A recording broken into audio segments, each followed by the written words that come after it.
Hello and welcome to another episode of Anomalies, our podcast show. I would be today Dan Hall.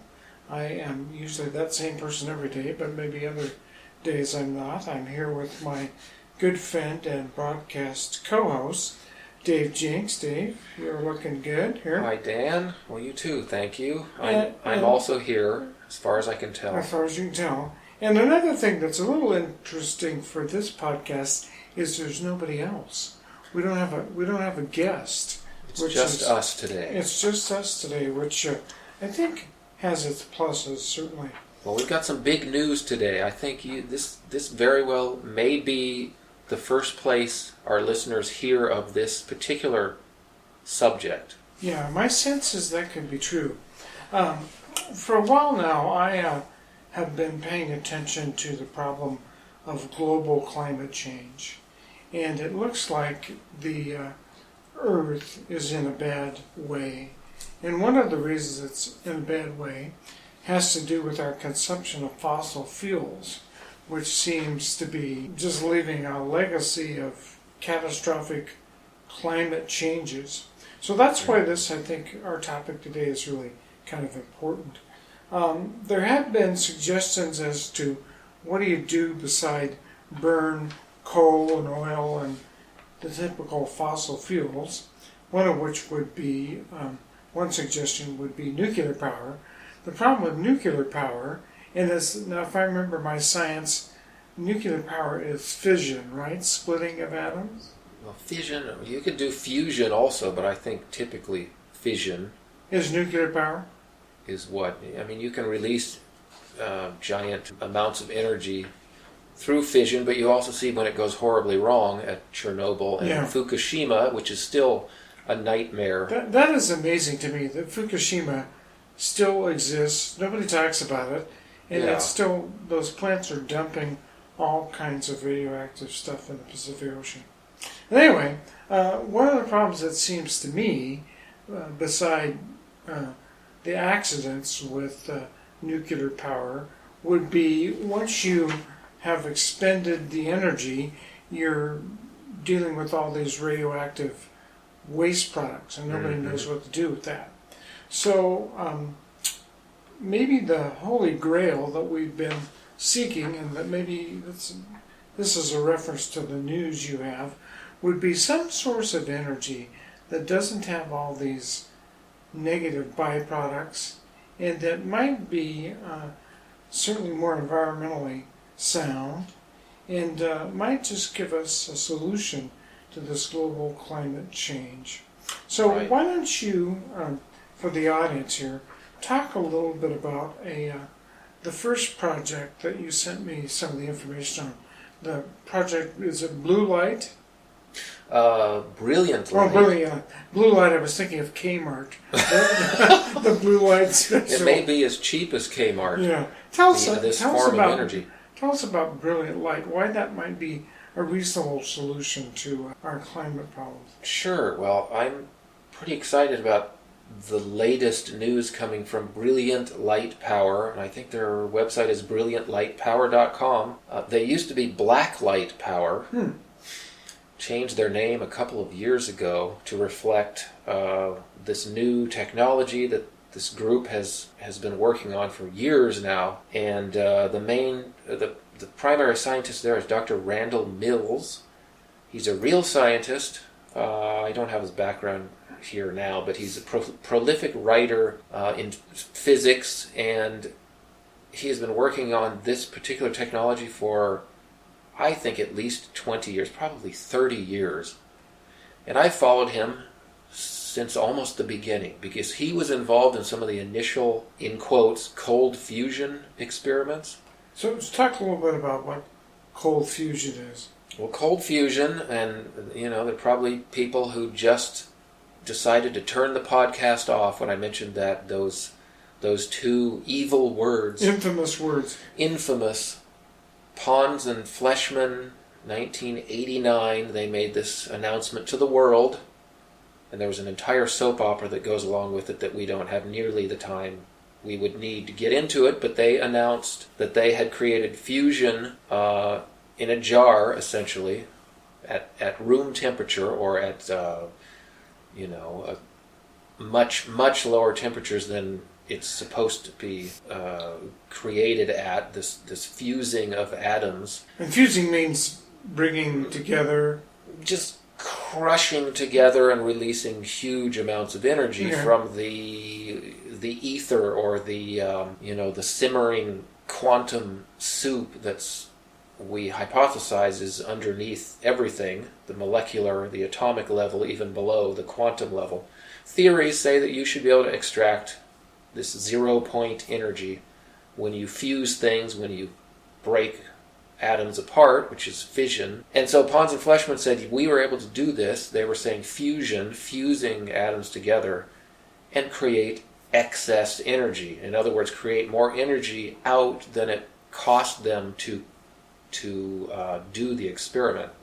So of course this caused a giant uproar. It was all over the place in the papers and the scientific literature in 1989. And the controversy has continued for 30 years. Hard to believe, over 30 years. Well, Randall Mills was involved at some level, as were many dozens of other scientists. Now, I will say that I firmly believe cold fusion is a reality. Pons and Fleischmann were right. Their experiments have been replicated. There are many experiments showing excess heat, sometimes huge amounts of excess heat, beyond any potential chemistry or any conventional way of creating heat. The problem has been that no scientist has been able to do this with 100% reproducibility, and frankly, most of them ran out of money a long, long time ago, because this is something that's supposed to be impossible in conventional physics.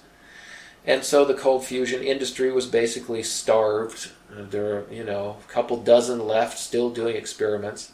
But the other problem with that group is that they're so focused on coming up with a theory to explain what they're getting, because these are scientists after all, that they are bogged down for years and decades trying to justify their results. Why I like Brilliant Light Power is that they're not as bogged down in explaining their excess heat. They want to commercialize a device to take advantage of the excess heat.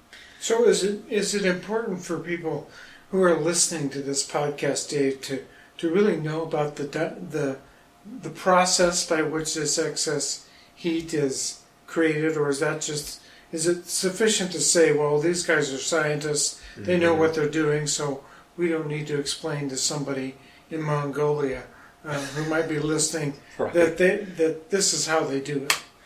Well, we can talk about it generally. To be honest, I'm not even sure that the scientists have a full grasp on what is actually happening in these devices that are producing too much heat. They're producing more heat out than what goes in. And the occasion that has led me to push for this particular podcast is that within the last month, there have been 2 independent validations of Brilliant Light Power's device, which they call the Sun Cell. And these scientists who validated this technology said that in trial runs they've seen from 2 to 5 times, or if you prefer 200 to 500%, the input energy coming out of the device. So it's over unity, meaning over 100%. In practice, there's no device that we currently use that can create 100%. Nothing is 100% efficient in energy production. You always lose it to, the heat radiation or, many other ways you can lose the heat. So if you're getting a 50 or 60 or 70% efficiency, you're running a pretty good device. So what these guys are saying is they're not getting 50 or 70 or even 99%. They're getting 500% efficiency. So they're putting in a certain amount, getting 3 to 5 times out of it. And I think some of the stuff that you sent me, there was a gentleman at Rutgers University. Is that the individual that you were thinking of, talking about the validation? let me look at my notes here. Randy Booker is the physics chairman at the University of North Carolina, Asheville. And then the other one, the more recent confirmation, is Stephen, I don't know if it's Say or C, T-S-E. He's a PhD, Department of Mechanical and Aerospace Engineering. He's literally a rocket scientist. And he's the one at Rutgers. Yeah, okay. I think he's currently there. So this isn't, some guy who's been in retirement for 30 years and has gone crazy in his retirement age, his retirement years. This is a real rocket scientist, literally, who's providing the validation. Booker is he's a physics chairman. I mean, these guys know what they're looking at. Right. So they're using the scientific method, we're assuming, since they're scientists, to authenticate what the work of the Brilliant Power folks have done. Yeah. And they have got it all down to the tiniest detail. People are interested in details, and we all should be with a potential revolutionary product like this. Can go to brilliantlightpower.com and read these, and I encourage any scientist who's listening, or really anybody who's interested in the possibility of a clean energy source, to go examine all of this in great detail. So Dr. Say, I'm going to say it's Say, T-S-E, Dr. Say, he was able to touch and put whatever measurements and instruments on this sun cell device, and given many hours to track the input and the output and measure it in different ways. And he, on his last run, he got an output energy. Let's see, input energy in kilojoules was about 193. His output energy that he measured was 915. Wow. So again, that's about 5 times. He's getting a net excess power of 340 kilowatts, which, again, I'm not an electricity guy, so these measurements don't mean a lot to me, but from what I understand, it's a huge amount of energy. How big is this sun cell? Physically, how big? Yeah. Is it something that you could put in your car, or is it much bigger than that? Potentially. I think they have all sorts of different devices and different sizes, but really this thing they advertise it as kind of a tabletop. Probably not any bigger than a water heater for sure. Okay. I would think from the pictures I've seen, it's half as big as that. And so, I mean, it is interesting the first thing that people ask is, what is happening inside this thing? Well, the general overview of what this thing does is that Brilliant Light Power sends an input, electrical input. They have a catalyst, which is a chemical or a batch of chemicals or metals that once they receive the input, the electrical input, it sparks basically a big, for lack of a better term, explosion, which is contained in these devices. Obviously, one of the big engineering challenges was to contain this energy and not have a fear of it blowing up or leaking or whatever. So it has this big explosion, but it's light. The energy is light, and that's where they get their name, brilliant light. But it's it's not normal light. They show you the spectra of the light. It's in different frequencies that you wouldn't expect. And so they've spent a long time trying to figure out how to harness, how to interpret what the light is, what kind of energy, where it's coming from. But they've been able to capture that light. At first they tried solar cells. They said, well, we got a bunch of really bright light, let's just use conventional solar cells. But the problem was, as I understand, that the light was a different frequency from what solar cells are typically constructed to absorb. So they had a lot of problems. They had to see if they could find a solar cell manufacturer to create a different kind of solar cell, photovoltaic cell, to capture that light. And I think they kind of abandoned that because that was too much of an engineering challenge. So now what they're doing is they're just letting the vessel heat up, and they're basically doing, we mentioned fission earlier, like nuclear reactors. They have the nuclear reaction in a bath of water. It heats the water up and it creates steam, which turns turbines.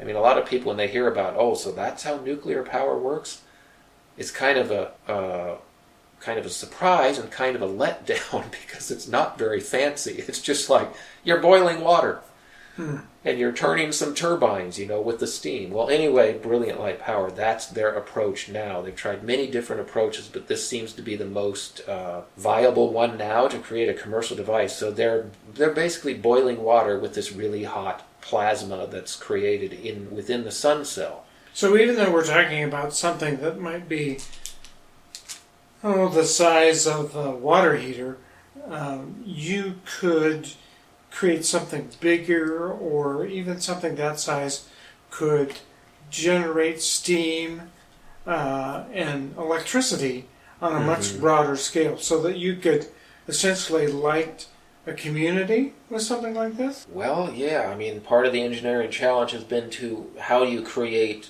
convert it into electricity so you can plug stuff into this device. But more importantly, if it's creating 5 times the energy you use, the first thing you think is, well, I'm going to take the energy out, the electricity, put a wire and power the thing with the electricity. And I get 4, whatever it ends up being, you're getting 5 times as much out.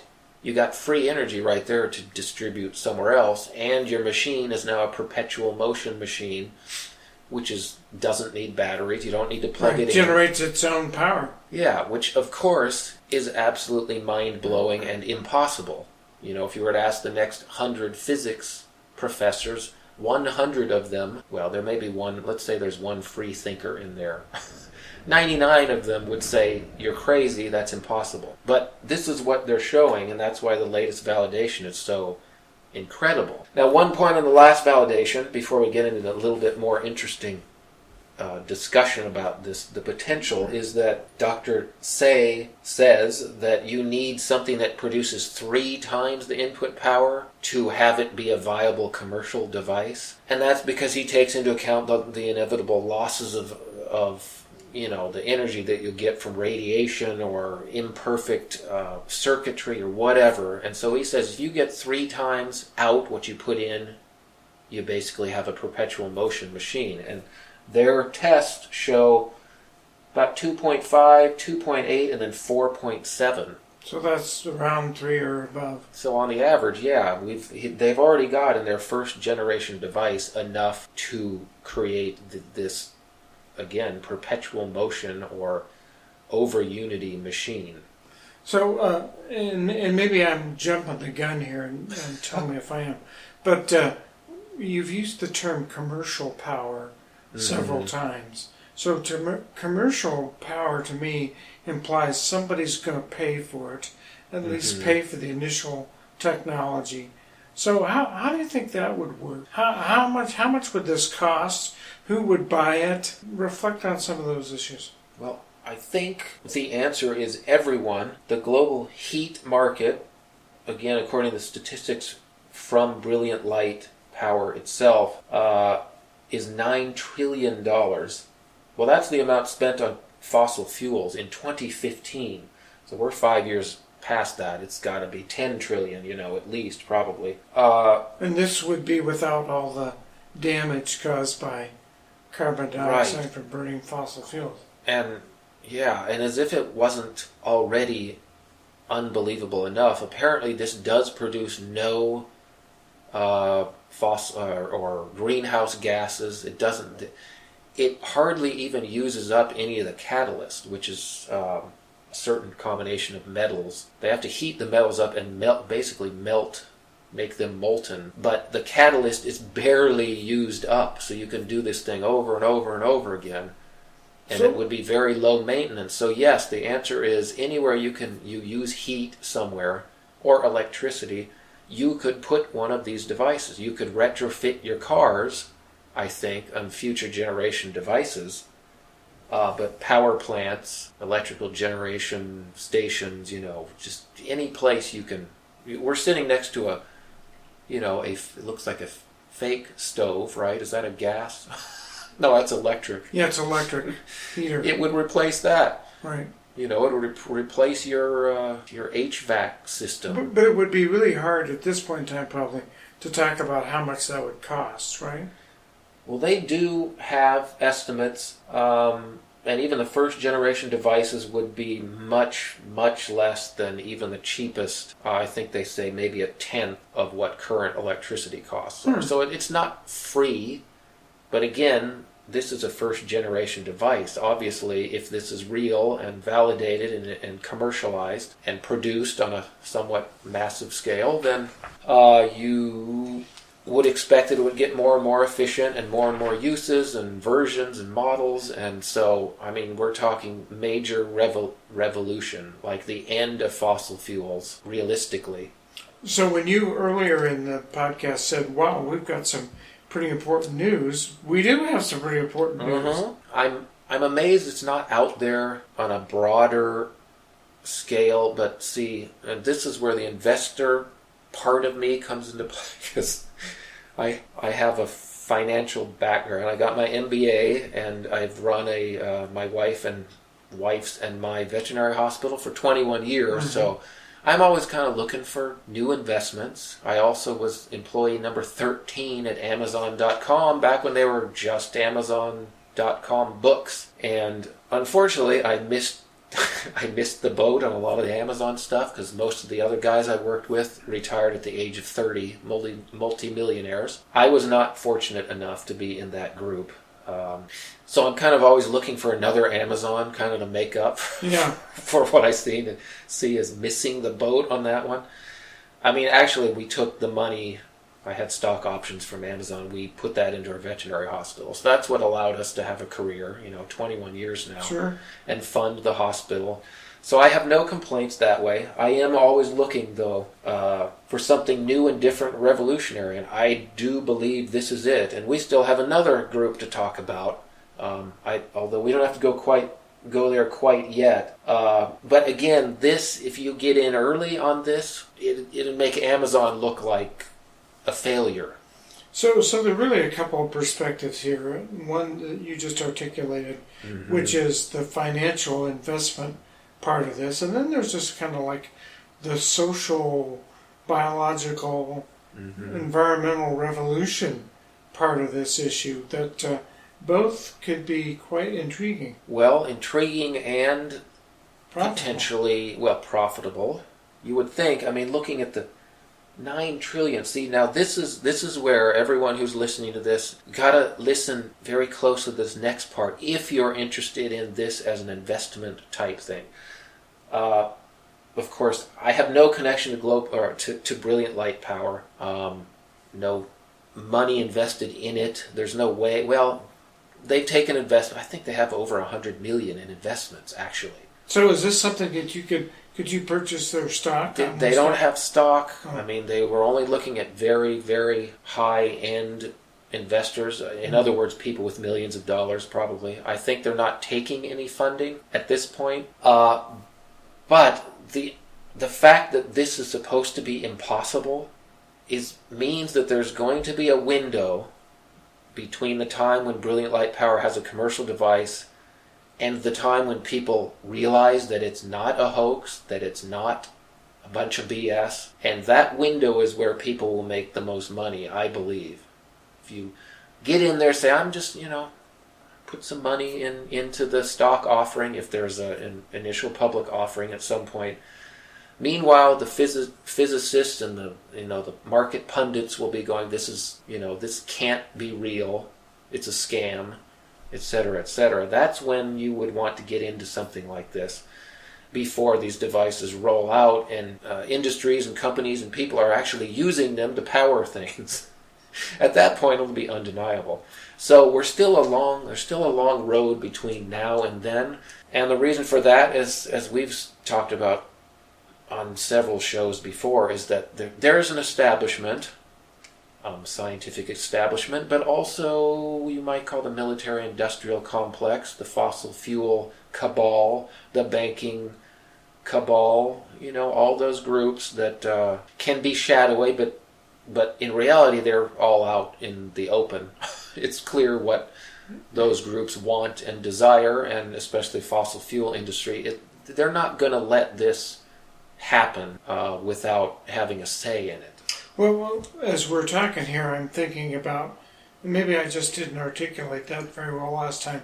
So the revolutionary quality of this kind of, I don't want to call it free energy, but energy that is renewable.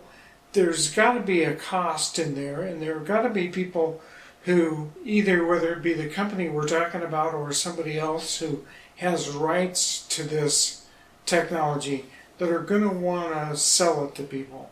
And right. that selling, that aspect of selling it can be a way to control it. Yes. So not everybody has access to it. And I see that as a potentially negative thing. Is that a fair thing to say? And I admit I did lose that question in my little diatribe leading into the conspiratorial realm that we like to end up in. But let's not go there quite yet also. Okay, what else do you want to answer your question? No, I mean, let's not go to the conspiracy aspect. Let's go to your question, which you just asked. And that is that, does Brilliant Light control this? Or are they going to, out of the goodness of their hearts, just open source the... Right. No, they're definitely not. And I wouldn't, especially given that they have $100 million from investors, no, of course not. They're going to look to make profit. What I've seen is that they do have a very specific plan for licensing the devices. So basically they'll license them to power companies or maybe even individuals or governments or agencies, whatever. Their target market is huge, of course, because everyone uses electricity. So they're going to license the devices. I believe they'll still own them, but you'll basically rent them. I'm assuming there would be an option to actually buy them, but I think the initial plan is to rent them out.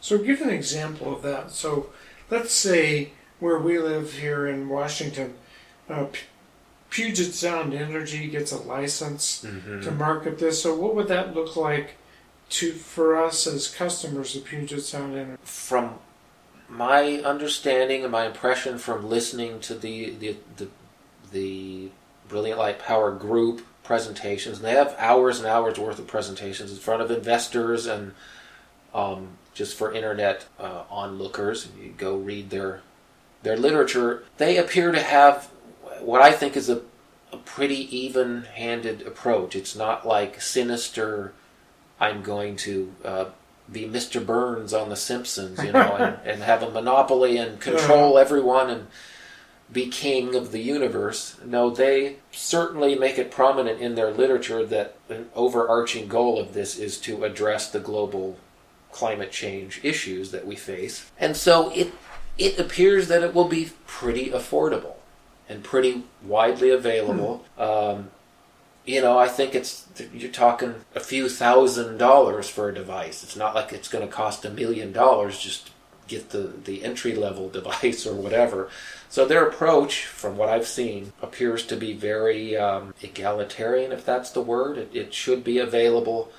They're looking at third world countries, getting power into areas which have traditionally not had power because they don't have the resources, they don't have the power lines in certain areas. So let's go back to the question I was asking, and maybe it's just to conjecture. So let's say Brilliant Power sells this device to Puget Sound Energy.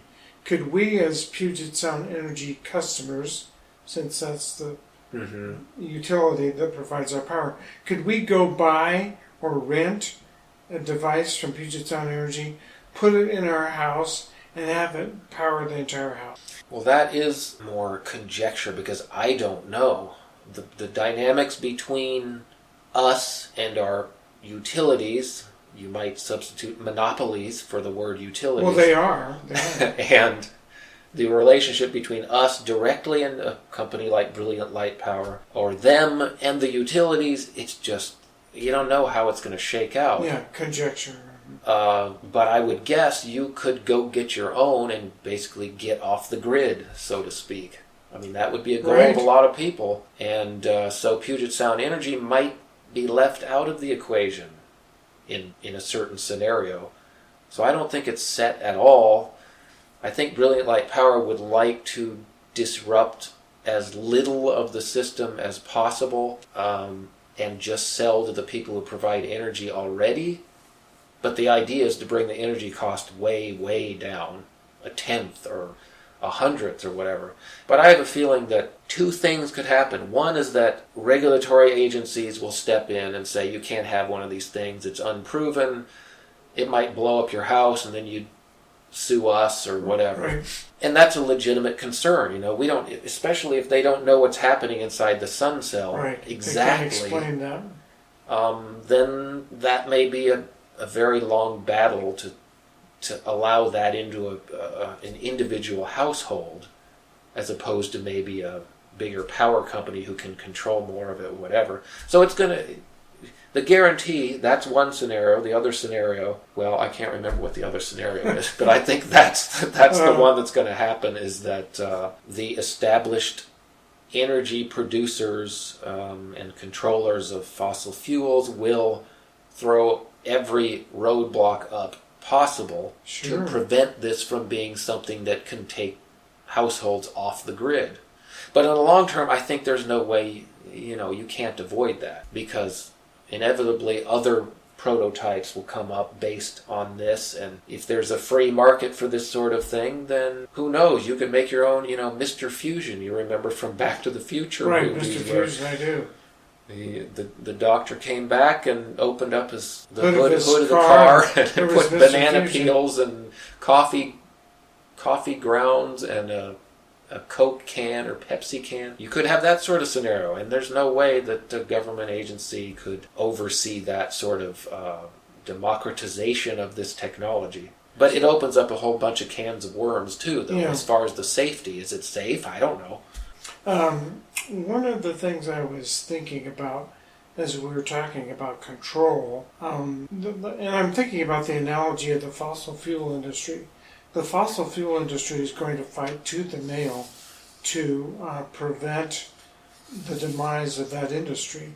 But the consequences of that industry, global climate change, catastrophic global climate change, is maybe going to force that issue. So is there a corollary here? Could global climate change force the issue of allowing these types of unlimited energy versus having to fight a corporate power structure that doesn't want to give up their profits? Does that make sense? It does, and I think you really only have to look to what went on yesterday. Here we're recording this. What's the day today? 20 February 23rd, something like that. I have to think about what the date is, but yesterday was the Democratic caucus in Nevada. In Nevada, right. Primary. And guess what happened there? Well, Bernie Sanders, a self-proclaimed Democratic socialist, right? Social Democrat, Democratic socialist, ran away with, and appears to be running away with the towards the Democratic nomination. And look what he's advocating. He's advocating Medicare for all. And you have an entrenched cabal again there that he's going up against, the health insurance industry, which I see as kind of a pretty good analogy to the fossil fuel industry. Mm-hmm. And Bernie's looking to take on the pharmaceutical industry. These are the most powerful industries, some of them, along with the banking and the fossil fuel industry on this planet. Maybe now is the time to shake things up. Maybe the handwriting is on the wall. Maybe those industries will realize that they need to evolve. Or die. It's not to say that they're going to give up. It's just that at some point you look to evolve. And that's kind of the more realistic scenario that worries me a lot, because anybody who's seen the movie Who Killed the Electric Car, you understand that when an established, entrenched industry sees the handwriting on the wall and decides that they need to act rather than, play defense only, you need to be proactive. Well, they went and they bought the electric cars and they literally buried them in a desert, right? So is someone going to buy Brilliant Light Power's device, the sun cell, for $1 trillion and bury it 10 miles deep so it never sees the light of day, pun intended, of course. That's an option that these very powerful interests have, and you can find many stories, many of dubious validity and unverified, but of these over Unity devices, free energy, 0 point, whatever you want to call it, devices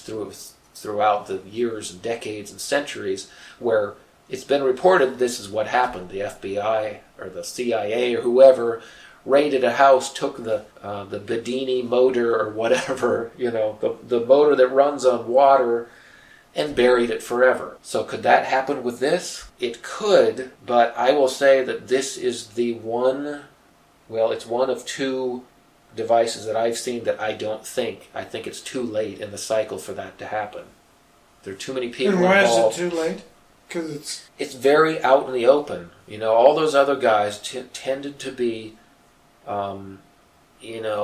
working in their garage in secret or their basement, mad scientist, Lone Ranger types who were already paranoid, and so they didn't share things with the details with anyone else, and they ended up dying, or if there were more nefarious things that happened, their secrets went with them. But this is very, very much out in the open.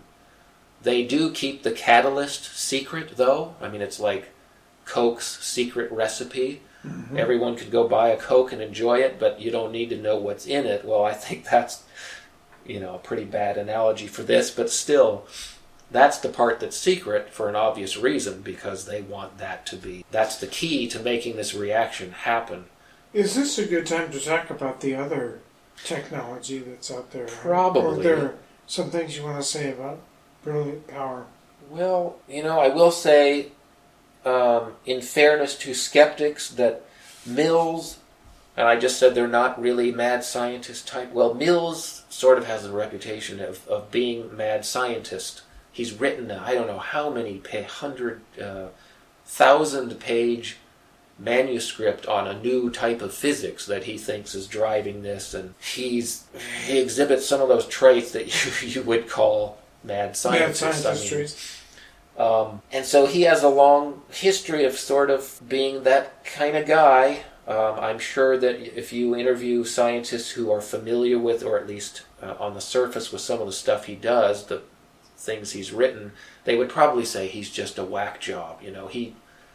I won't take anything seriously, but I think that's throwing the baby out with the bathwater, so to speak, because the proof is in the device, not in what he says the theory is behind the device, or his 1,000-page book on whatever. The proof is in the active device that's doing what it's not supposed to do, which is create excess energy. So he does have 20 to 30 years experience with this sort of project. And the criticism for him, and I spent many months debating, or arguing is more like it, on forums, I think it was skeptic.com or something forum, where it's me against 36 guys saying you're an idiot, this is all impossible, this is a scam, etc., etc. And their main critique, is what I'm getting to, of Mills is that he's gone through this announcement a dozen times before. Like, we're on the brink of free, clean energy, and nothing came of it. And that's what they'll say, nothing came of it. Nothing. Well, if you look at, and Mills and his group will tell you exactly what happened each time. From the beginning, they had engineering problems with everything. The reaction would cause corrosion of certain parts, and so sometimes the machine would literally blow up and crack, and then it was very expensive, some of the materials, so they'd have to start all over. It'd take another year.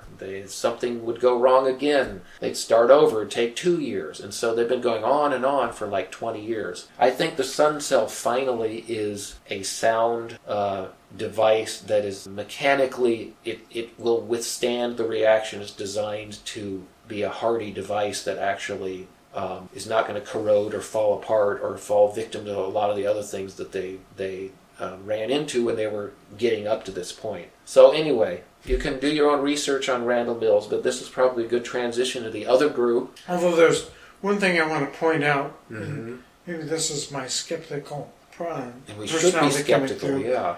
You said clean, free energy. It would be clean, but there's a question mark as to how free it would be. Well, free money-wise, I guess I was using free in terms of you didn't pay anything physics-wise for the excess energy. Okay. So so you're getting free, which you're not supposed to get from the universe. You can't create matter out of nothing. You know that the second law of thermodynamics is pretty solid, pretty sound. Most physicists would say, but you got to look at the observational data. You can't ignore that just because you think a model or a theory is bulletproof, and that's why this is so exciting to me. So moving to the next. Yeah, let's talk about alchemy. Which is interesting to me. The next group that I think Dan agrees with me, he browsed some of the literature for this group, in preparation for this podcast. I've been looking at this stuff for a long time because I'm obsessed with it, if you can't tell. But I'd like to hear Dan's opinion on this other group. It's called the Safire Project. Right. What did you get from your overview? I know one of the videos was broken, you said, so you couldn't watch it. But what was your impression? Well, just a bunch of questions, I guess.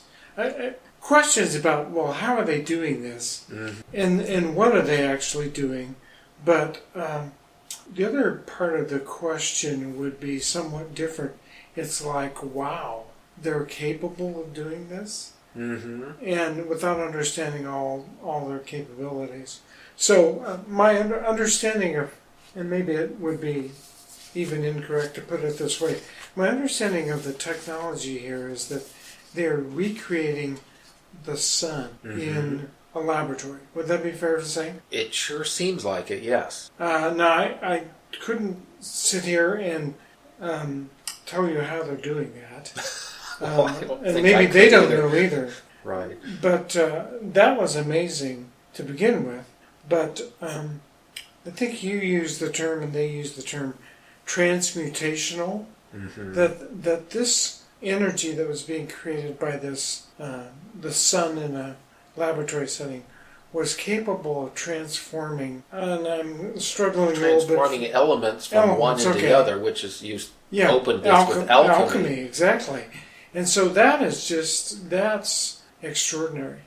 So what I want to hear is, maybe not so much because we won't be able to understand, at least I won't be able to understand and therefore communicate to listeners what the technology is, but what are the results? What are the results? What have they been able to turn? What have they been able to transmutate? And what is it transmutated into? Well, yeah, that gets complicated, and I will admit also that I'm not going to do it justice trying to explain scientifically or physically what's happening. So I agree we should kind of have they been able keep to it more vague and consider the implications if the claims are true. And I think they're true. I don't have any doubt that Safire is doing what they say they're doing, but a little bit of background is probably good for listeners who haven't run across this group. Again, it's safireproject.com, I believe, SAFIRE. And this is a group of real scientists with real credentials who took an alternate theory of what drives the sun, our sun, and stars in general. The current theory, well, they took an alternate theory and they developed a model, they developed a device, a very complicated and expensive device, whose purpose was to mimic what's happening in our sun. So the conventional model of the sun, of course, is nuclear. We kind of talked about that. Nuclear is driven by nuclear reactions. It's a hot ball of gas, right? Gravity plays a big role, and nuclear reactions, which scientists say can only happen in a furnace like the sun. Well, what the Safire group says is that they don't think the sun is driven by nuclear reactions. They think it's driven electrical current, plasma in space. They think plasma is everywhere. Electricity is what drives the universe. Astrophysicists will say electricity doesn't have any impact on anything, or at least they would have said that years ago. However, it's becoming quite apparent that electricity is a big driver of things in space. It's not all gravity driven, and if that's true, the Safire group may have something very significant, because what they did was build a sun using only electrical and plasma as the driver behind the heat, and actually what they created was the atmosphere of the sun to mimic the real sun, and they were able to do that with obviously not using the gravity model, using an alternative model. And the interesting part as it relates to the Brilliant Light Power Group is that what they discovered quite unexpectedly is that this device also produced too much energy. It produced excess energy. So something was going on in this model of the sun that was unexpected. And as you mentioned, it also created transmutations of elements, the changing of one element into another at temperatures that should not, in any current model, allow that to happen. So they were seeing changes of elements, and they were seeing too much energy. But they also accomplished their main goal. That was kind of a bonus, an added bonus. Their goal was to mimic the sun, and according to their results, they mimicked it better than any current model can mimic the real sun. So they produced a small sun, really. I'm interested in it because of the other things. You have the potential for changing elements into other elements, and that alchemy, alchemy is led into gold, right? That's the at least the historical goal of alchemy, and that's the mystery. And who wouldn't want to turn a regular metal into gold? I mean, but just to clarify, Dave, so there was no report in the findings that you looked at that said what elements were changed into what other elements? Well, yeah, they do explain what elements were resulting from the experiments. I think in this case it was more you had elements seemingly out of nowhere show up in the spectrum. So it wasn't, well, that's where it gets really complicated. So they have a lot of complicated graphs and things, but even they didn't know where the elements came from. I think they tracked a few of them and they said, well, that must have been the combination between this and that. It makes sense physically. So this was definitely unintended kind of thing. Yeah, it was not. They were just trying to recreate the photosphere and the corona and the other obvious macro elements of a star, and what they found alongside that was these other interesting, you would argue much more interesting results, actually. So the elements were, yes, they were apparently from elements that were already included in the experiment. The elements that were known created new elements, different ones. So I don't, you'd have to go look specifically to see what they thought was changed, but from the perspective of the model, in terms of stars, what they discovered is that the elements that came out of nowhere were actually very similar to what we measure in other stars. And so it was as if using this model sun to create the other aspects of the sun as we observe it, they also created an abundance of elements that was similar to what we observe in other stars, in galaxies or other solar systems.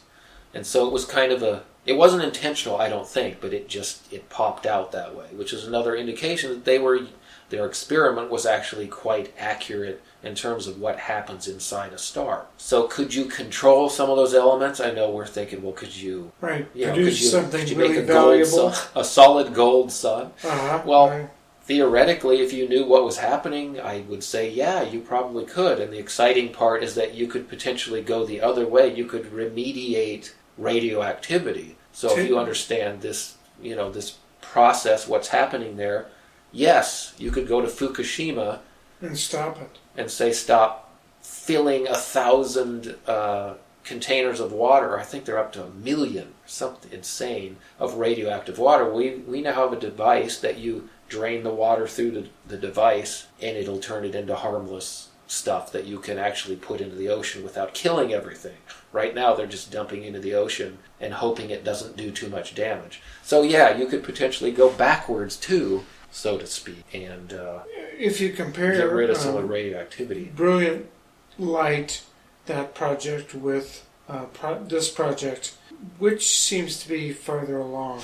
Well, in terms of commercialization, I'm The first sure one. Brilliant Light Power is light years ahead. The Safire Project was just an experiment, a very elaborate and expensive one, it turns out. But once they discovered what's going on here, certainly you can go look at their website. They are on the same thought train focus as Brilliant Light Power in terms of coming up with a clean energy technology, because that appears to be another avenue that you can go. Yeah. So that's what's exciting to me also, is that there may be multiple avenues to get to where we all want, which is a type of energy that isn't destructive to the planet. So, and we've kind of touched on this with the Brilliant Light Project and the Project Sapphire. What social forces are at work that will allow either of these, and I guess technologies would be the right term to use, what social forces are at work that will either enhance or prevent the realization of the potential of both these technologies? And this is more of a governmental, sociological question than it is maybe even more so than an economic question. Well, from my perspective, I'm just happy that I'm alive when this sort of stuff is happening. It's really hard to predict. I don't know. Based on the past, the cynic in me says, the forces in charge now are just too powerful. I heard some politician say that only the billionaires can save us now, which is offensive to me on a lot of levels, because nobody wants to go back to the time when the king controlled everything, and that's why we formed this country in the first place. Get away from the monarchy and the royal family, the king who decided unilaterally how things should be. That the cynic in me says that it's impossible to overcome the power structure that we have. The fossil fuel industry has trillions of dollars. The bankers control world economies, who's going to let this happen? That doesn't even touch upon the 18 intelligence agencies we have in this country alone. Their resources are so vast that you don't have to be a conspiracy theorist to say that it could be stopped, even if these devices are 100% real. I believe they are. But the optimist in me, again, points to what happened yesterday, which is in this country at least, large majorities of people saying we do want revolutionary change, not just incremental change. We want to change the major systems in this nation. And so why not, Why not change the way we use energy? So I think it's possible. Will fossil fuel industries fight it tooth and nail? Probably. Or maybe, if not fight it tooth and nail, co-opt it, or purchase it, and then use it for their own, make money off of it. And that would be a less desirable outcome, but it could still be a positive outcome in that it would be less destructive, theoretically. One of the big concerns, of course, if any of this stuff, is that could it be turned into a weapon? Could you weaponize this kind of technology, especially if it does have such explosive, energetic potential? It could make a nuke look like child's play. If you could ramp this up and create 10 times as much power as they're seeing in first generation, 1 million times as much power. Brilliant light, they say that this is extremely dense power. It's on the par of nuclear, in fact, beyond what you see in nuclear reactions. Apparently nuclear reactions are fairly weak in terms of power density, energy per defined unit of space. So it's already extremely energetic, although they say that it's safe, But of course, that's getting an area where I don't completely understand the relationships between power and electricity and all that. So we probably shouldn't go too deep in that. But clearly that would be a concern. Is someone going to co-opt, like you said, and turn it into a terrorist weapon? Yeah. Well, and given the proclivity for human beings to do totally messed up things, right, that's a certain possibility you have to take into consideration. So what else do we need to say about this topic? What else? What I think thoughts haven't we covered?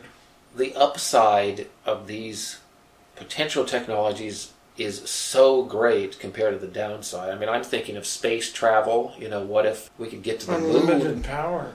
We could get to the moon, we could colonize the moon, we could colonize Mars. Now, assuming that we did it the right way, we don't want to go destroy other celestial bodies like we're doing on this one, but it would open so many doors to opportunity.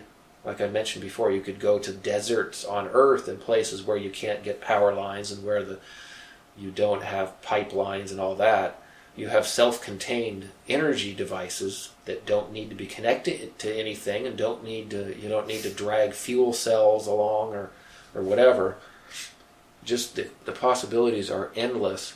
So what else needs to be said, I think, is, what are the final steps to make this a reality? And sociologically, how does humanity transform? Maybe I'll defer to you, let you riff on that a little bit, because you're the sociologist. How do you think people would react, given that we've talked about the Brookings Institute report multiple times, which said that essentially when confronted with, that was specifically extraterrestrials, right? Extraterrestrial life. Right. How would humanity react? Well, I think this might be on par with that sort of revolution, because this explodes physics to the point where anything is possible. If alchemy is real, if infinite energy is real, how do people deal with that? Now, I will point out that the Brookings Institute said that the group that may be most distraught out of them all was, remember, who would be most out of sorts upon learning that E.T. existed? Well, the average.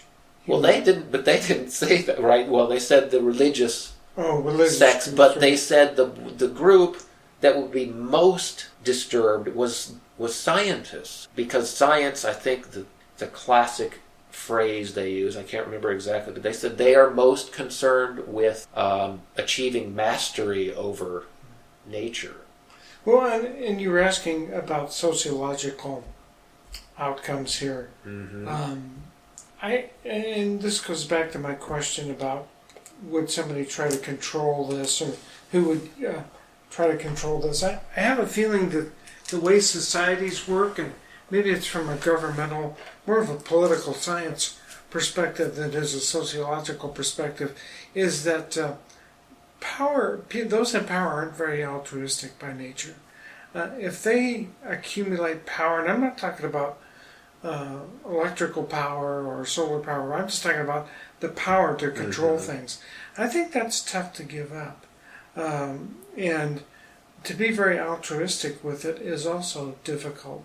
So I think your analogy about the Brookings Institute study, although it dealt with ETs, which, this could be a related issue, I think there's something to be learned from that.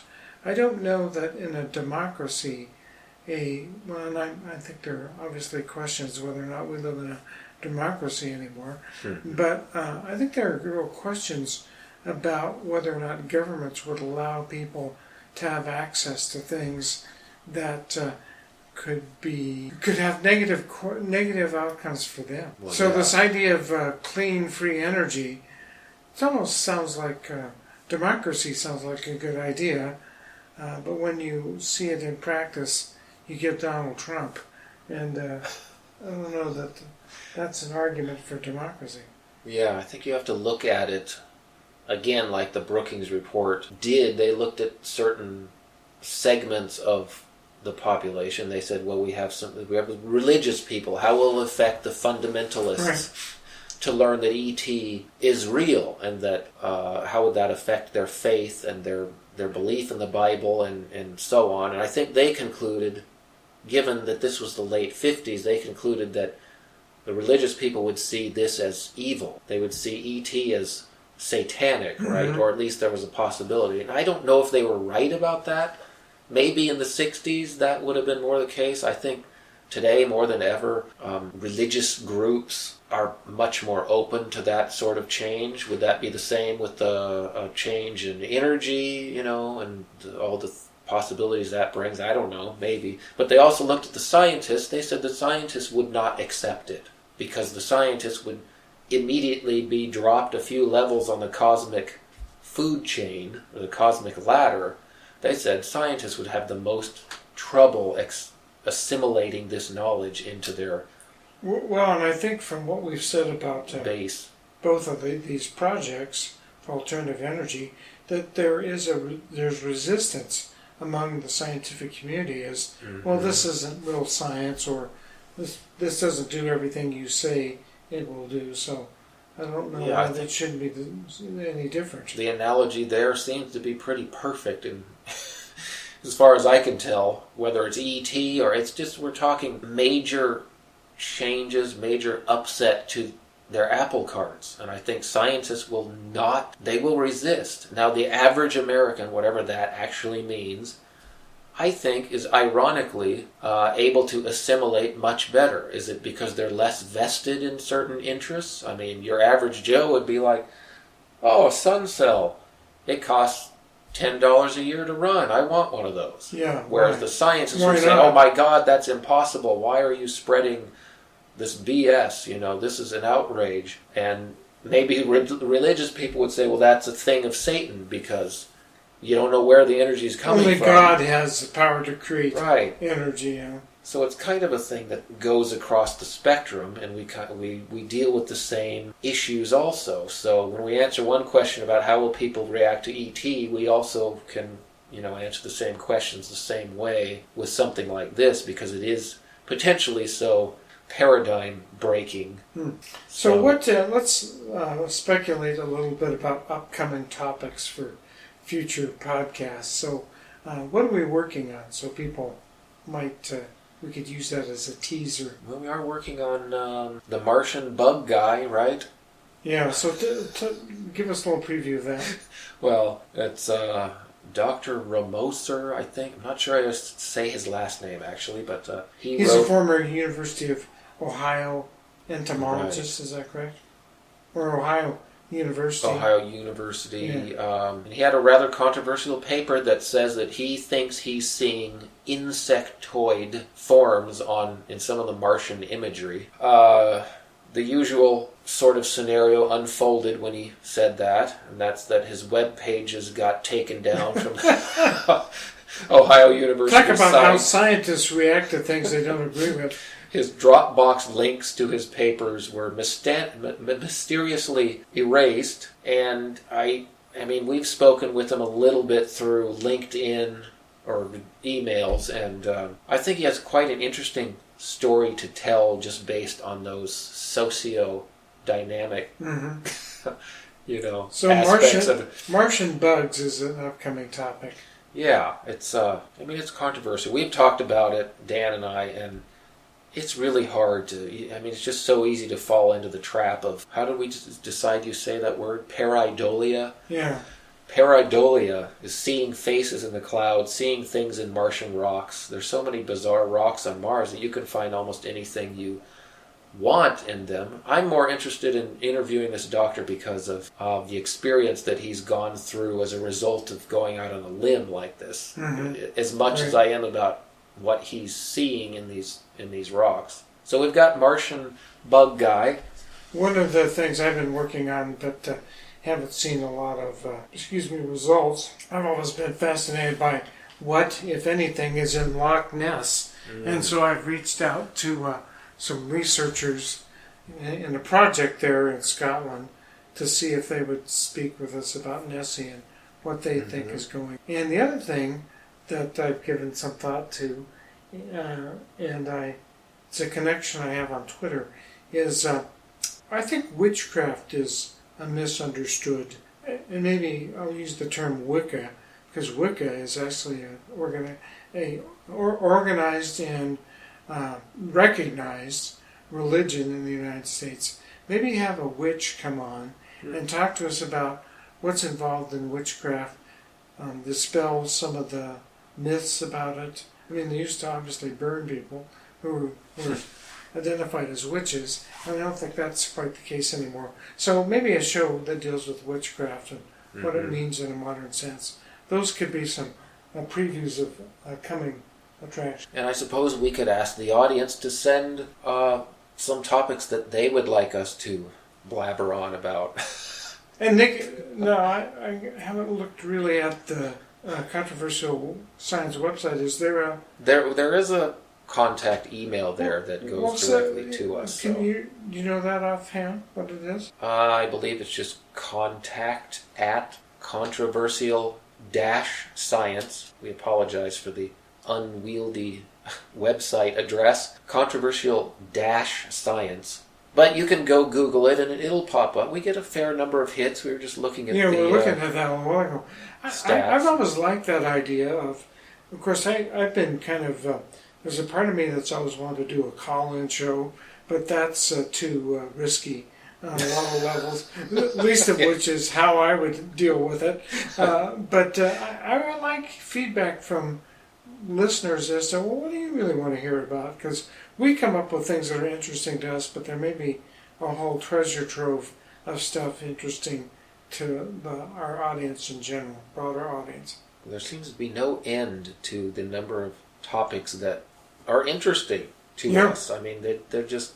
But also, the good thing is that as we just, I think, demonstrated with the ET versus the free energy, there's a common thread underlying the human reaction and understanding of some of these topics. So no matter what weird thing we're talking about, we still know that it affects people in a certain way. It's likely to. And most people do have a natural curiosity about these subjects also, regardless of, what your favorite is. And we all kind of have our favorites. Maybe that's... I was just thinking out loud here. Maybe that's the key to the description of this show.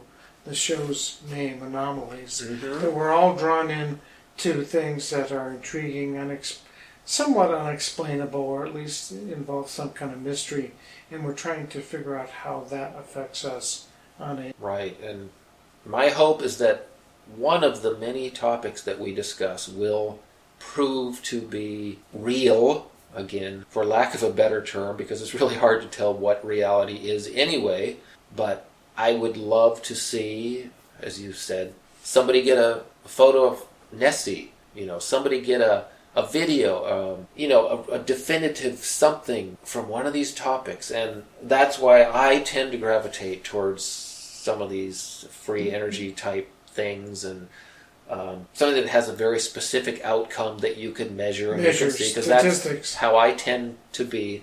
I think it's pretty undeniable that if you had a device that's operating that you could control and measure, that's undeniably creating more energy than you're putting into it, to me that's a game changer. That opens up everything. Even E.T., what's the connection there? Well, if little old stupid humans can, these little apes on Earth can come up with a free energy device, then imagine what civilizations a million years advanced have been tooling with. But now we have proof that it's possible. And that opens the door to more serious discussions of ET, alien presence, and a whole bunch of other topics. And you open one window or one door with any one of these subjects, and all of a sudden, you find Nessie, and all of a sudden Bigfoot doesn't seem to be such a crazy myth. And, that seems to be, I mentioned this on previous shows, there seems to be kind of a unified field theory or interconnectedness theory of all these events, some of which we would call paranormal, that we tend to put them in different categories, but they may be all related on some level. So anyway, thanks for another episode of Anomalies, Dave, co-hosting this, and we'll see if we can come up with another interesting topic. And if you have topics as listeners you want us to pursue, please send us an email at controversialscience.com.